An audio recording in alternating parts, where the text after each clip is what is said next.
เกิดเป็นคนนั้นยากจริงนะเพราะพุทธศาสนายิ่งแสนยากเย็นคนไทยโชคดีที่สุดแล้วมีแก้ว3 ดวงงามเด่น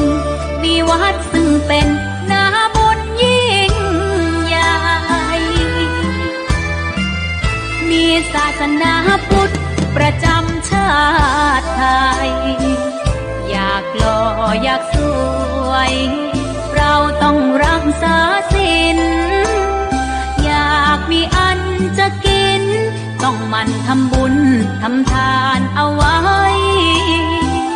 เข้าวัดสวดมนต์ฝึกฝนสติให้ว่องไวรีบทำตอนที่เราทำเองได้อย่ารอจนตายถึงเข้าวัดว่าเข้าวัดยามเป็นจะได้เห็นแต่น้ำใจเข้าวัดยามตายจะได้เห็นแต่น้ำตาก่อนจะสายเกินขอเชิญมาใช้ชีวิตให้คุ้มค่าเจริญทานศีลภาวนาสั่งสมบารมีไว้ทำบุญตอนที่ยังมีชีวิตย่อมดีกว่ารอเขาอุทิศบุญให้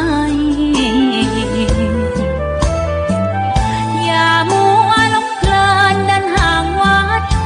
ตัวอย่างชัดๆมีมากมายเข้าวัดตอนตายสายเกินแก้กรรม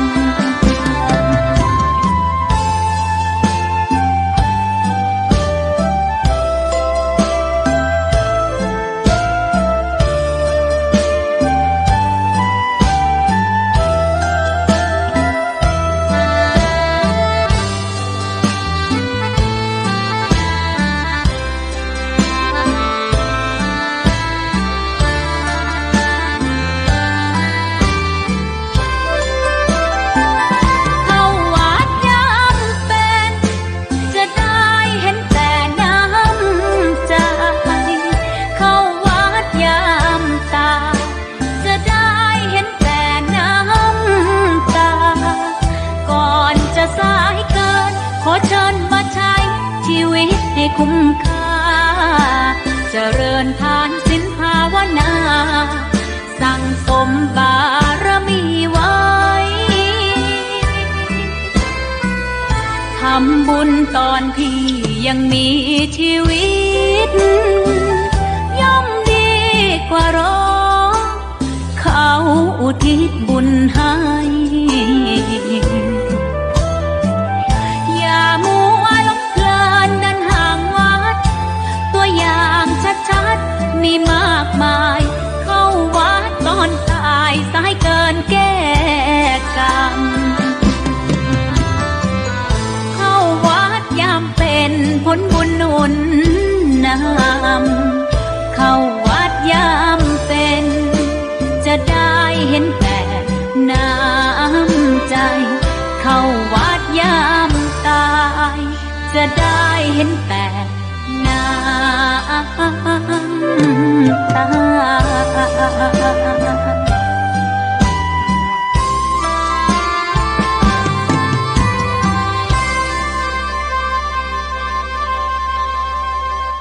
ขอถวายความเคารพพระมหาเถรานุเถระ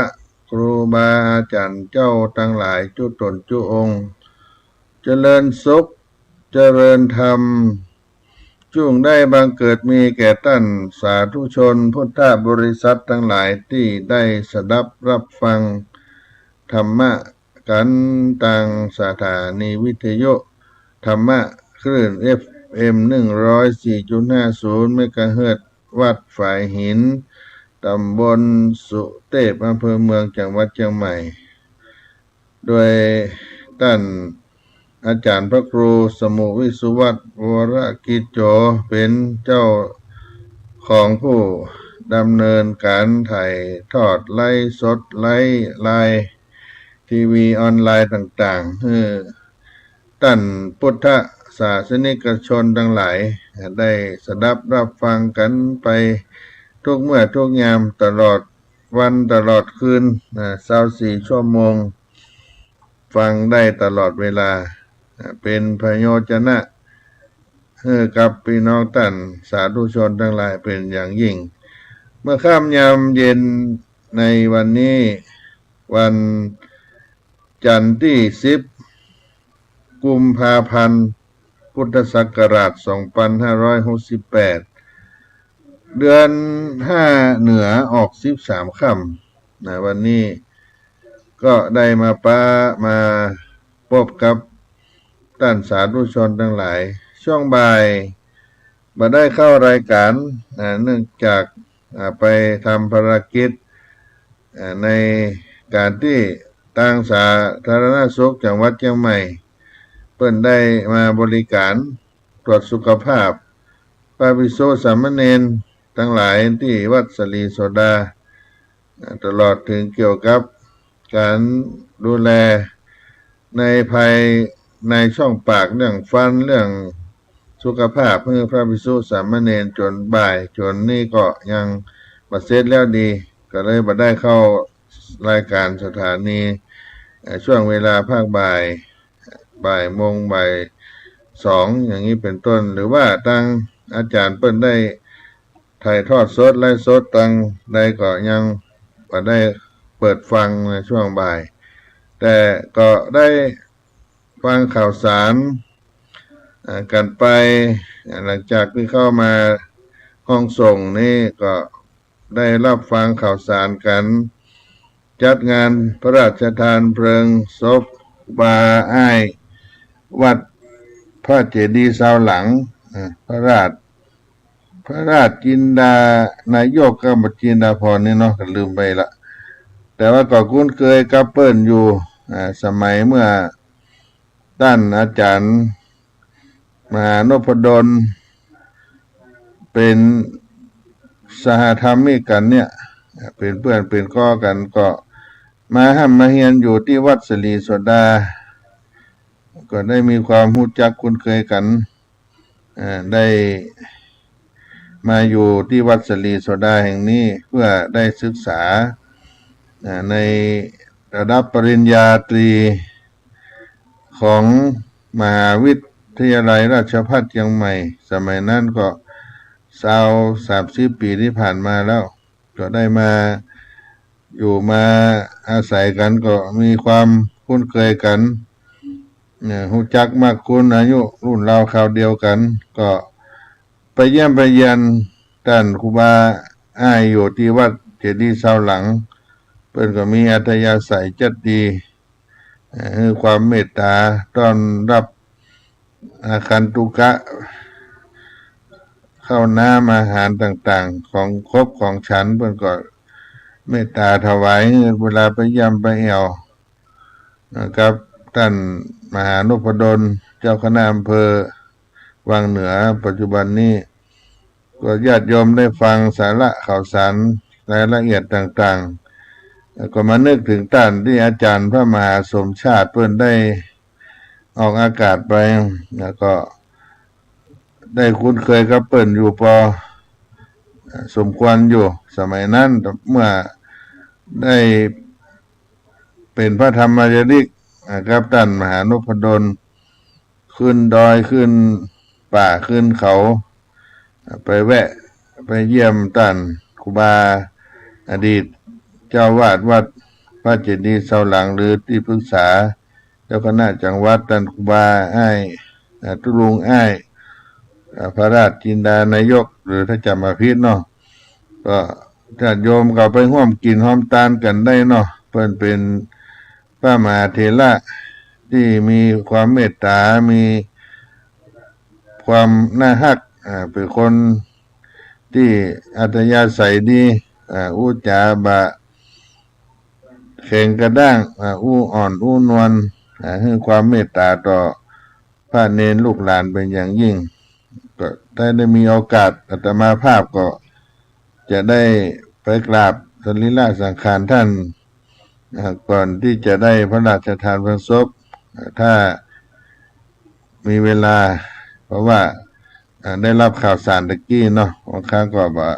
ได้รู้ข่าวสารแต่ว่าพยายามที่จะไปเพราะว่าก็ยังมีภารกิจอยู่ญาติโยมจะต้องเดินทางไปป่าไปดอยอยู่อาจจะกลับมาตันหรือไม่ก็ลองดูถ้าบัดตันอย่างใดก็เอาจิตเอาใจไปกราบไปไหว้ก็เป็นพระมหาเถระตัวหนึ่งที่ มีคุณูปการต่อพระศาสนาลูกศิษย์ลูกหามาอยู่วัดสลีโสดาขึ้นไปอยู่ดอยเปิ้นก็ไปเหี่ยวไปเยี่ยมเอาของเอาอย่างไปเพื่อพี่น้องเจ้าเขาที่ดอยวาวีแม่สวยจังหวัดเชียงรายท่านครูบาอ้ายก็เป็นประวัติศาสตร์พระธรรมจารีกรูปหนึ่งที่ต้านมหานพดลสุวรรณเมธีได้ถือเป็นบุรพาจารย์ตนหนึ่งที่น่าเคารพนับถือของพุทธศาสนิกชนอาตมาก็จะได้สอบขอข่าวสารกรรมเนาะที่เพิ่นจะมีรายละเอียดได้รับฟังอาจารย์ท่านพระมหาสมชาติได้ออกข่าวสารตะกี้ไปก็นึกถึงท่านหลวงพ่อครูบาอ้ายอยู่เหมือนกันญาติโยมท่านใดว่างมีโอกาสก็ไปร่วมการตั้งโรงทานตั้งเข้าป่าอาหารตลอดงานที่เพิ่นได้จัดกิจกรรมพร้อมทางกันมีสวดพระอภิธรรมออกเมนพระราชทานเพลิงนี่ก็เป็นหลักสำคัญที่เจ้าพุทธได้สูญเสียพระมหาเถระไปนั่นก็นับว่าพระพุทธศาสนาก็ขาดผู้มีคุณูปการสืบทอดอายุพุทธศาสนาไปอีกรูปหนึ่งก็ติดตามข่าวสารกันไปเนาะเมื่อค่ำยามเย็นในวันนี้ก็จะเอาสุภาษิตมาปั่นมาฝากกันสักเล็กสักน้อยเพื่อรักษามรดกคำสอนภูมิปัญญาของพ่ออุ้ยแม่หม่อนผู้มีความรู้ที่ได้ก้อนไกเอาไว้ให้กับลูกกับหลานเป็นข้อคิดสะกิดใจรักษาประเพณีวัฒนธรรมคำสอนไปตัวเก็บพักให้ลวดฮักหลัวตกหัวให้ลวดอาบน้ำเก็บพักให้ลวดฮักหลัวตกหัวให้ลวดอาบน้ำก็เป็นสุภาษิตโบราณล้านนาเอามาฝากปั่นพี่น้องท่านคนฟังทั้งหลายขณะที่เก็บพักก็ควรถือโอกาสฮักหลัวฮักฟืนไปด้วยเหมือนปัดตกจากหัวสะพานเนี่ยก็ควรถือโอกาสลวดอาบน้ำมันเป็นน้ำเลี้ยวไปก็เช่นเดียวกันเก็บพักให้ลวดฮักหลัวตกหัวให้ลวดอาบน้ำเพื่อช่วยโอกาสที่ทำกิจกรรมหลายๆอย่างที่สอดคล้องกันในเวลาเดียวกันเพื่อว่าให้มันเสียเวลาไปโดยเปล่าประโยชน์อันนี้เป็นคำสอนในสุภาษิตในบทนี้ที่ว่าเก็บพักให้ลวดฮักหลัวตกหัวให้ลวดอาบน้ำให้ลวดอาบน้ำเมื่อยามตกหัวจุ่งลวดฮักหลัวเมื่อยามตรวจเจ้าเก็บพักไปแกงฟักแฟงแต่งเต้าถือโอกาสเอาธุระอย่างหนึ่งอย่างใดได้ในภาวะกาละหนึ่งอันคราวเดียวพักอยู่ในซ่าบ่อซ่ากดเขียวใน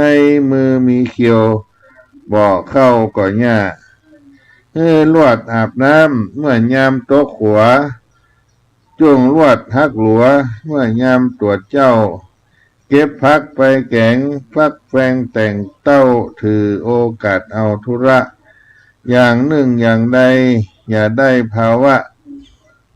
กาละหนึ่งอันคราวเดียวพักอยู่ในซ่าบ่ซ่าก็เจียวในมือมีเขียวบ่เข้าก็หญ้าลวด อาบน้ำเมื่อยามตกหัวจุ่งลวดหักหลัวเมื่อยามตรวจเจ้าเก็บพักไปแกงพักแฟงแต่งเต้าถือโอกาสเอาธุระอย่างหนึ่งอย่างใดได้ในภาวะกาละหนึ่งอันคราวเดียวพักอยู่ในซาบ่ซ่าก็เจียวในมือมีเขียวบ่เข้าก็หญ้าในโอกาสที่อาบน้ำได้ถือโอกาสอาบน้ำเมื่อเขาปัดตกหัวตกสะพานหรือว่าถือโอกาสหักหลัวหักฟืนขณะที่เขาไปเก็บพักเก็บไม้ในเวลาเดียวกันพักอยู่ในซาอย่างใดก็ต้องเอาไปปรุงไปแกงเป็นอาหารมีเคี้ยวอยู่ในมือก็ต้องเกี่ยวบอกว่าจะเป็นข้าวกับ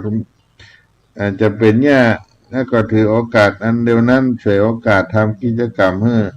มันได้หลายสิ่งหลายอย่างเพื่อได้สอดคล้องกันในเวลาเดียวกันเพื่อมาผู้ฟังต่างหลายในเมื่อค่ำยามเย็นในวันนี้ตัวก็ล่วงการเวลามาเดือน5ญาติโยมหน้าหนาวก็มาไปพ้องแล้วอากาศก็เริ่มจะร้อนขึ้นมาผ้าห่มก็จะลดลงไปจะเย็นในช่วงกลางคืนตอนเจ้าค่อนแจ้งเข้ามาก็จะมดจะเสี่ยงหน้าหนาวไปเดือน5ก็จะมาเป่งแถมมากี่วันนี้วันนี้เป็นวันออก13ค่ำเดือน5เหนือแถม2วันก็เป็นเดือน5เป่งก็ตกก็เป็นวันมาฆบูชาเป็นวันสำคัญอันหนึ่งของพระพุทธศาสนาเฮาญาติโยมทั้งหลายมาฆบูชาวันเดือน5เพ็ญของคนเหนือเฮาทาสาธุชนทั้งหลายก็อย่านึกถึงละเมื่อเดือน5เพ็ญมาฆบูชาเป็นวันสำคัญนั้นที่เฮาเจ้าพุทธจะได้น้อมรำลึกในโอกาสวาระที่เป็นเหตุการณ์ย้อนในพุทธกาลก็คือมาฆบูชาในวันเพ็ญเดือนมาฆบ้านเฮาว่าเดือน5เพ็ญถ้านับตามปกติตื่นภาษาตามภาคกลางนั้นก็จะตรงกับเดือน3บ้านเฮาจะเป็นเดือน5เพ็ญมาฆบูชาถ้าปีไหนเป็นอธิกมาสก็จะเป็นมาฆบูชาจะไปตกในเดือน6เพ็ญอย่างนี้เป็นต้นมาฆบูชาก็คือการบูชาในวันเดือน5เพ็ญเดือน3ตามสากลทั่วไปในโอกาสที่พระพุทธเจ้าพระองค์ทรงได้ทำพุทธวรกิจแสดงโอวาทปฏิโมกข์เป็นเหตุการณ์อัศจรรย์เกิดขึ้นในวันนี้ที่พระสงฆ์สาวกของพระสัมมาสัมพุทธเจ้าจำนวน 1,250 รูปเข้าเฝ้าพระพุทธองค์ที่วัดพระเวรุวันเมืองราชคฤห์ในแคว้นมคธโดยที่บ่ได้นัดหมายกันไว้สังฆาเจ้าทั้งหลายนั่นทั้งหมดทั้งมวลล้วนเป็นพระอรหันต์1,250 รูปที่เข้ามานมัสการพระพุทธเจ้าที่บ่ได้นัดหมายกันเป็นผู้ที่ได้อภิญญา6เป็นผู้ที่ได้รับการอุปสัมปทาอุปสมบทโดยตรงจากพระพุทธองค์เรียกว่าเอหิภิกขุอุปสัมปทาวันนี้พระสัมมาสัมพุทธเจ้าพระองค์ได้ทรงแสดงโอวาทปฏิโมกข์ในที่ประชุมสงฆ์ซึ่งเป็นทั้งหลักในอุดมการณ์และวิธีการปฏิบัตินำไปใช้ได้ในสังคมเราทุก การทุกเมื่อให้ได้ทำความดีละเว้นความชั่วและก็ให้ใจนั้นบริสุทธิ์ผ่องใสเป็นคำสอนของโอวาทปฏิโมกข์พระสัมมาสัมพุทธเจ้าส่วนที่เกี่ยวกับพระพุทธเจ้าใน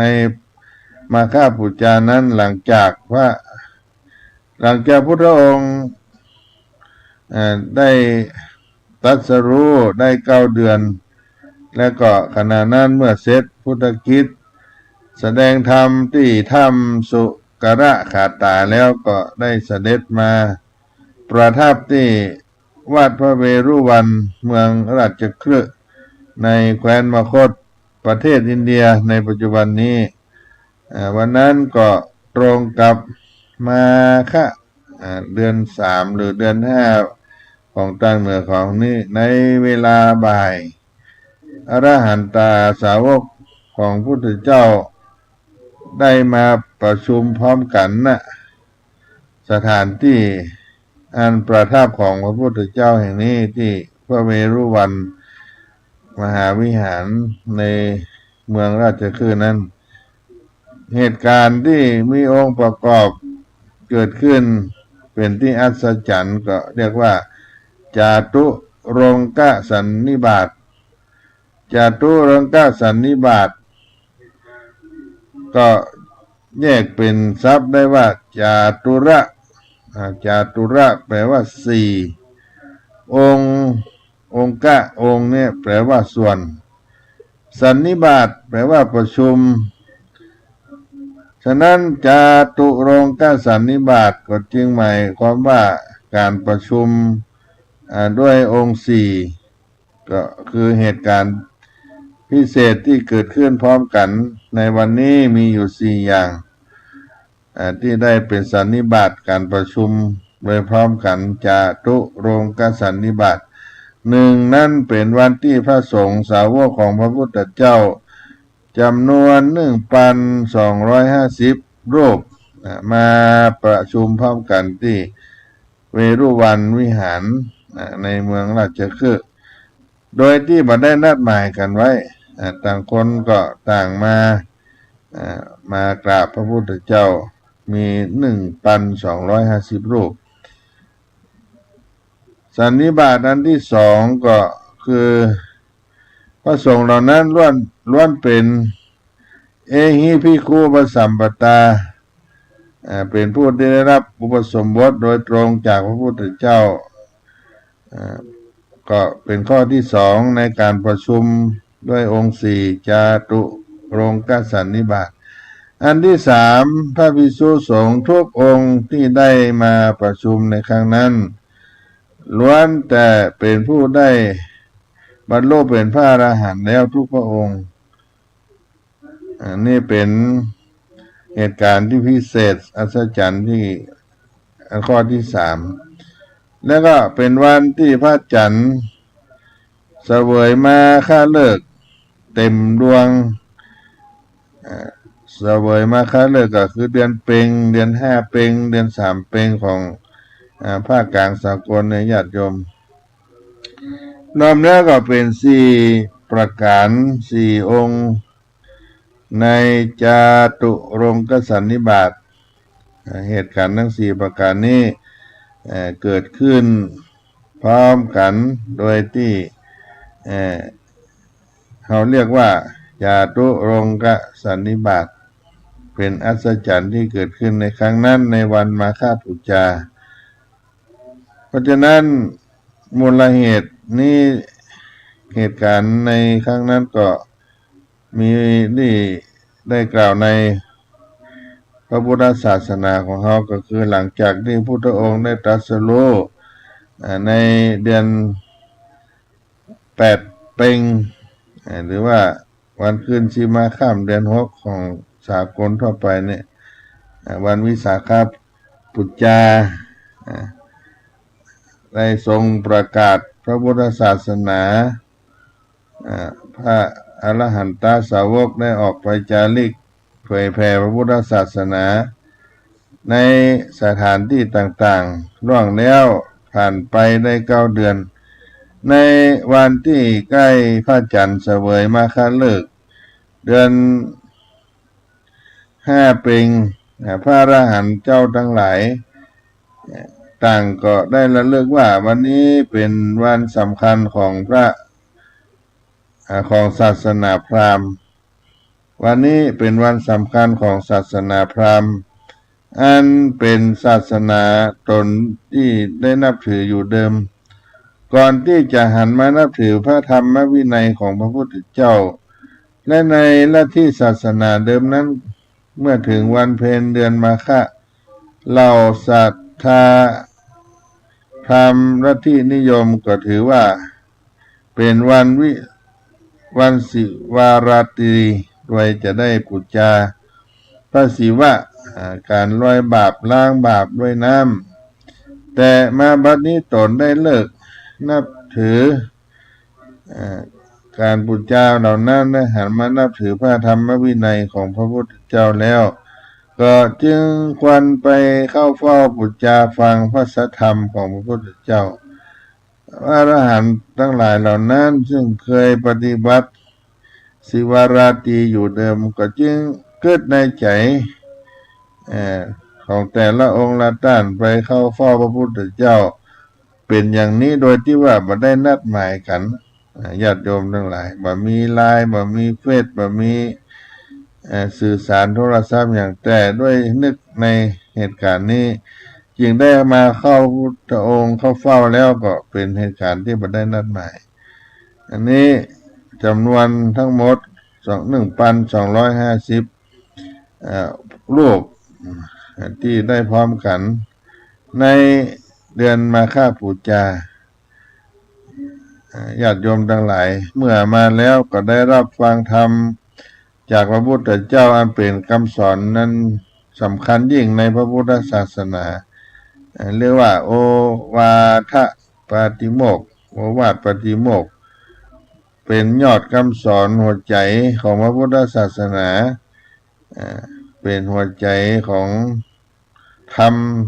ในพระพุทธศาสนาได้แก่พระพุทธพจน์3 คาถากึ่งที่พระพุทธองค์ทรงตรัสแก่พระอรหันต์เจ้าทั้งหลาย 1,250 รูปผู้ไปประชุมกันที่กล่าวว่าบ่ได้นัดหมายกันนั้นในวัดพระเวรุวันวนารามพระเวรุวันแคว้นมคธกรุงราชคฤห์ในวันมาฆบูชาที่ได้กล่าวพระพุทธองค์ได้ทรงแสดงโอวาทปาติโมกข์ขึ้นในที่ประชุมสงฆ์ตลอดเวลาเป็นเวลา20 พรรษาก่อนที่จะโปรดให้ได้สวดปาติโมกข์อย่างปัจจุบันแทนกันเหตุการณ์ในอดีตนั้นโอวาทปาติโมกข์หรือวาทาปาติโมกข์นั้นก็เป็นข้อความภาษาบาลีที่กล่าวว่าสัพพะปาปัสสะอกรนังกุสละสูปสัมปตาสะจิตตะปริโยทะปนังเอตังพุทธานะศาสนังคันติปะระมังตะโปติติขานิพปานังปะระมังวัฏันติพุทธานะหิปัปพชิโตปะรูปะคาติสมโนโหติปรังวิเหตยันโตอโนปะวาโทอนุปะคาโตปาติโมกเขจะสังวโรมัตตัญญุตาจะพัตตัสมิงปันตัญจะสยนาสนังอธิจิตเตจะอโยโคเอตังพุทธานะศาสนังในบาลีที่กล่าวนั้นก็มีความหมายแปลได้ว่าการไม่ทำบาปทั้งปวงการบำเพ็ญแต่ความดีการทำจิตของตนให้ผ่องใสนี่ก็เป็นหลักคำสอนของพระพุทธเจ้าทั้งหลายขันติคือความอดกลั้นเป็นตบะอย่างยิ่งพระพุทธเจ้าทั้งหลายกล่าวว่านิพพานเป็นบรมธรรมผู้ทำร้าย คนอื่นไม่ชื่อว่าเป็นบรรพชิตผู้ที่เบียดเบียนคนอื่นไม่ชื่อว่าเป็นสมณะการมากล่าวร้ายมาทำร้ายการความสำรวมในปฏิโมกข์ความเป็นผู้รู้จักประมาณในอาหารที่นั่งที่นอนอันสงัดมีความเพียรเหล่านี้เป็นคำสอนในพระพุทธเจ้าทั้งหลายที่เข้าใจกันโดยทั่วไปและจำกันได้มากก็คือคาถาแรกไม่ทำชั่วทำแต่ความดีทำจิตใจให้ผ่องใสสัพพะปาปัสสะอาการนังกุศลสูปสัมปทานี้เป็นต้นก็เป็นโอวาทปาติโมกข์ที่ได้กล่าวไว้เป็นหัวใจคำสอนในพระพุทธศาสนาสถานที่สำคัญในอดีตที่ว่าเป็นสถานของกำเนิดมาฆปุจจาก็เป็นพระพุทธรูปที่ได้ประดิษฐานยืนกลางมณฑลมหาสังฆสันนิบาตในโบราณสถานวัดเวรุวันมหาวิหารเมืองราชคฤห์ราชวิหารในประเทศอินเดียก็เป็นพุทธรูปยืนเพิ่นกล่าวว่าเป็นพุทธรูปใหม่ปัจจุบันเป็นสถานที่จาริกแสวงบุญของชาวพุทธทั่วโลกเหตุการณ์ที่สำคัญที่เกิดในวันมาฆปุจจาเกิดภายในบริเวณที่ตั้งของกลุ่มพุทธสถานโบราณวัดเวรุวันมหาวิหารภายในอาณาบริเวณของวัดเวรุวันมหาวิหารซึ่งลานจตุรงกสันนิบาตอันเป็นจุดที่เกิดเหตุการณ์สำคัญในวันมาฆปุจจานั้นก็ยังคงเป็นที่ถกเถียงกันอยู่หาก็หยุดดีแต่ว่าก็ถือว่าเป็นสถานที่พุทธองค์ได้กำเนิดเกิดมาฆปุจจาในสถานที่แห่งนั้นที่วัดพระเวรุวันมหาวิหารเป็นอารามแห่งแรกของพระพุทธศาสนาตั้งอยู่ในติ่นดอยเวภาราบรรพตหิมฝั่งแม่น้ำสรสวดีซึ่งมีตะโปธารามน้ำฮ้อนบ่อน้ำฮ้อนโบราณเป็นที่ขั้นระหว่างกลางนอกเขตกำแพงเมืองเก่าราชคฤห์อดีตของเมืองหลวงของแคว้นมคธราชวิหารประเทศอินเดียในปัจจุบันหรือว่าแคว้นมคธชมพูทวีปในสมัยพุทธกาลวัดพระเวรุวันในสมัยพุทธกาลเป็นพระราชอุทยานสำหรับเสด็จประพาสของพระเจ้าพิมพิสารเป็นสวนป่าไม้ไผ่ร่มรื่นมีรั้วรอบกำแพงเข้าออกเวรุวันมีอีกชื่อหนึ่งที่ปรากฏในพระสูตรว่าพระวิหารเวรุวันกาลันทกานิวาปสถานหรือเวรุวันกาลันทกะนิวาปนิวาปะส่วนป่าไผ่ที่สำหรับเหยื่อแก่กระแตพระเจ้าพิมพิสารได้ถวายสถานที่แห่งนี้ได้พระราชทานอุทยานแห่งนี้เป็นวัดในพระพุทธศาสนาแห่งแรกหลังจากได้สดับรับฟังพระธรรมเทศนาอนุบุพพิกถาและจตุรายนิยสัตณพระราชอุทยานลัทธิวันอุทยานส่วนต่านหนุ่มโดยในครั้งนั้นพระองค์ได้บรรลุโสดาบันเป็นพระอริยบุคคลในพระพุทธศาสนาหลังจากการถวายกาลันทกะนิวาปสถานเมินนานต้นใดอารามแห่งนี้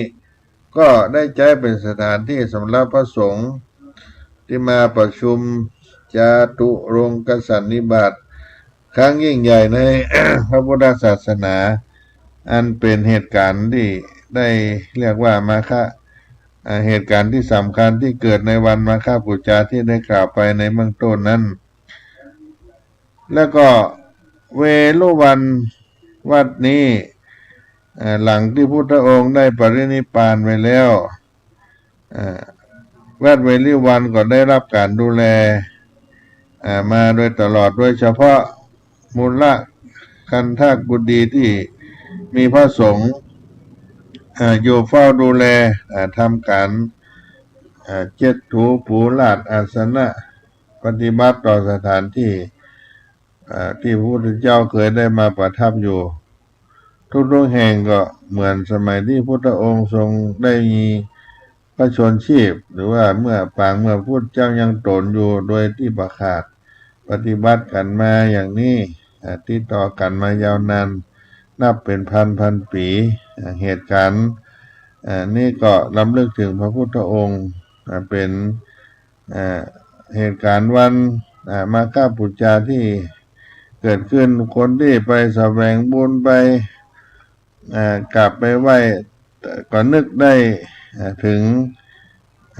วัดเวรุวันนี้ที่ไปอินเดียผู้ที่เคยไปแสวงบุญสังเวชนียสถาน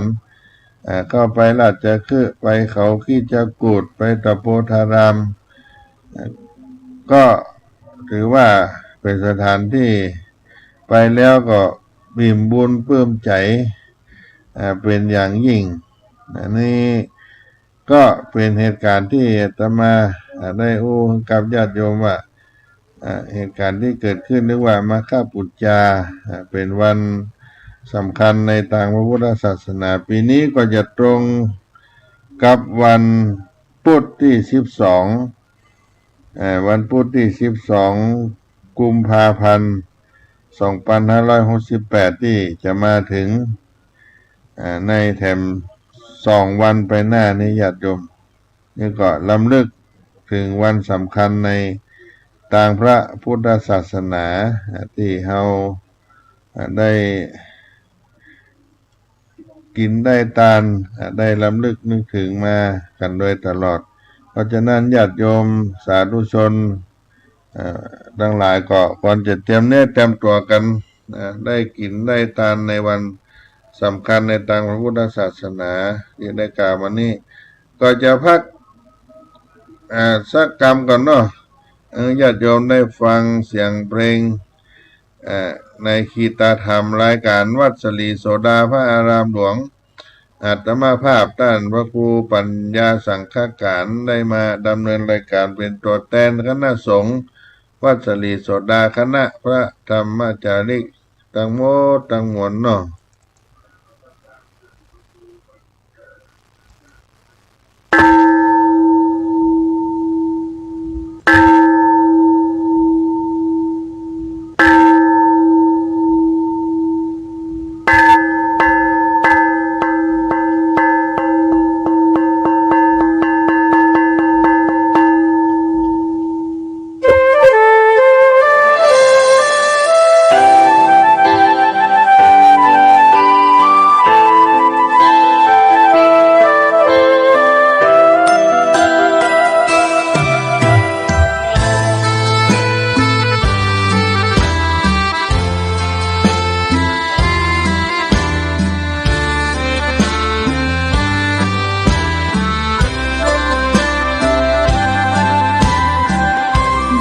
เกิดเป็นคนนั้นยากจริงนะเพราะพุทธศาสนายิ่งแสนยากเย็น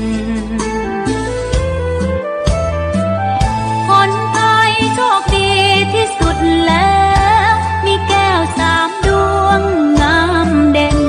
มีวัดซึ่งเป็นนาบุญยิ่งใหญ่มีศาสนาพุทธประจำชาติไทยอยากหล่ออยากสวยเราต้องรักษาศีลอยากมีอันจะกินต้องหมั่นทำบุญทำทานเอาไว้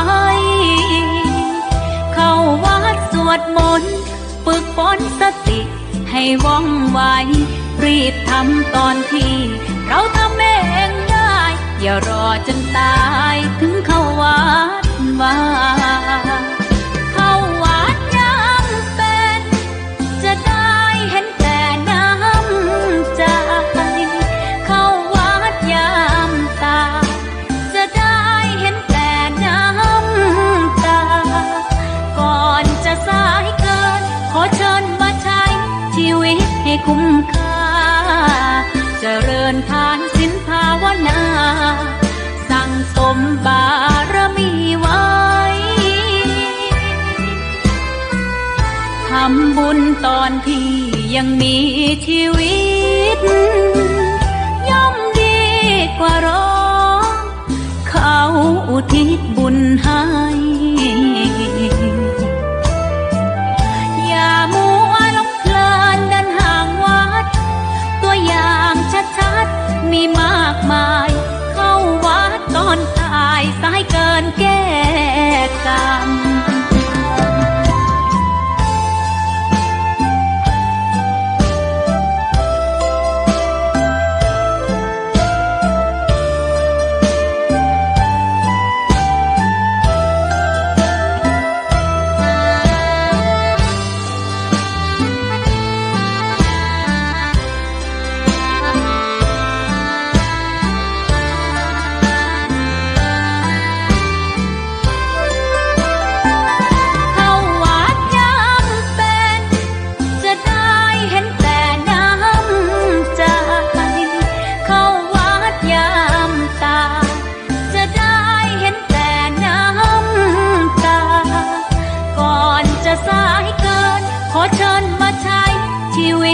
คุ้มค่า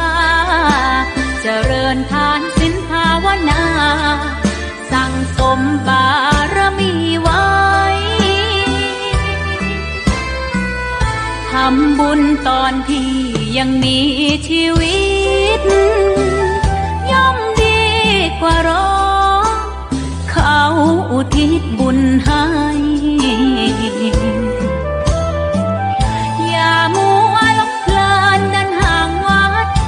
ตัวอย่างชัดๆมีมากมายเข้าวัดตอนตายสายเกินแก้กรรมเข้าวัดยามเป็นผลบุญหนุนนำเข้าวัดยามเป็นจะได้เห็นแต่น้ำใจเข้าวัดยามตายจะได้เห็นแต่น้ำตา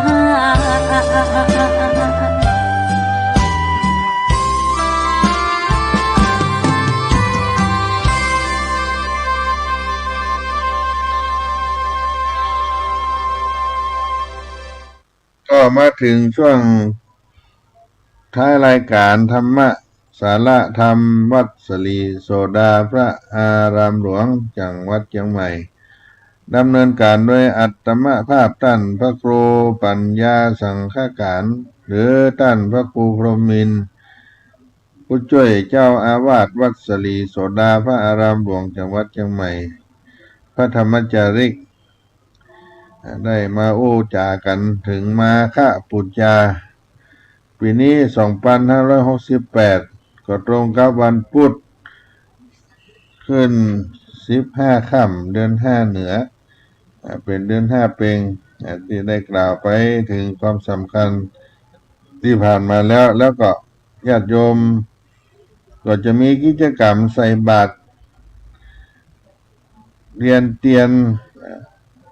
ฟังเทศน์ฟังธรรมตามที่ได้ประพฤติกันมาที่เข้าไปในวัดวาอารามที่ควรจะทำให้กิจกรรมนี้อยู่คู่กับพระพุทธศาสนาโดยเฉพาะด้านนาของเราเมืองเหนือนี้ก็จะไปกินไปทานกันนักหนาป้าป้านได้ใส่บาตรต้านกันเข้าฟังธรรมค่ำยามเย็นมาก็จะทำวัดสวดมนต์เวียนเทียนรอบพระอุโบสถรอบวิหารก็ดีหรือว่าบางที่ก็ทำกิจกรรม กันในช่วงกลางวันก็ได้เพราะว่าบางทีคนมีเวลาบันักเข้าไปแล้วก็ให้กิจกรรมมันเสร็จสิ้นไปให้ได้หลายๆอย่างที่กล่าวไปคือจะต้องมีเวลาจะไปกินไปตามอย่างต่างๆก็จะใช้โอกาสที่ได้เข้าวัดวาอารามนี่ทำให้เป็นประโยชน์ได้หลายๆอย่างเก็บพักให้รวดฮักหลวดโต๊ะขวาให้รวดอาบน้ำอย่างที่ได้กล่าวไปตะกี้แล้วก็คนทางเหนือเขานี่ก็จะนิยมกันทำกรรมหนึ่งก็คือได้กินได้ทานวันพิเศษด้วยนะญาติโยมที่ได้ตกปฏิทินปีนี้เรียกว่าวันเพ็งวันตกกับวันพุธด้วยเพื่อก็จะใส่บาตรเพ็งพุธด้วยนี่นะญาติโยมที่เป็นอีกประเพณีหนึ่งที่เข้ามาตรงกับวันมาฆบูชาในวันนี้ด้วยที่เราได้ญาติโยมอาจจะเคยไปใส่บาตรบูชาพระอุปคุตในวันเพ็งพุธนี่นะญาติโยมปีนี้ก็จะมีกิจกรรมที่เพื่อนประชาสัมพันธ์กันไปโดยเฉพาะเมืองเชียงใหม่ที่ขวางลาน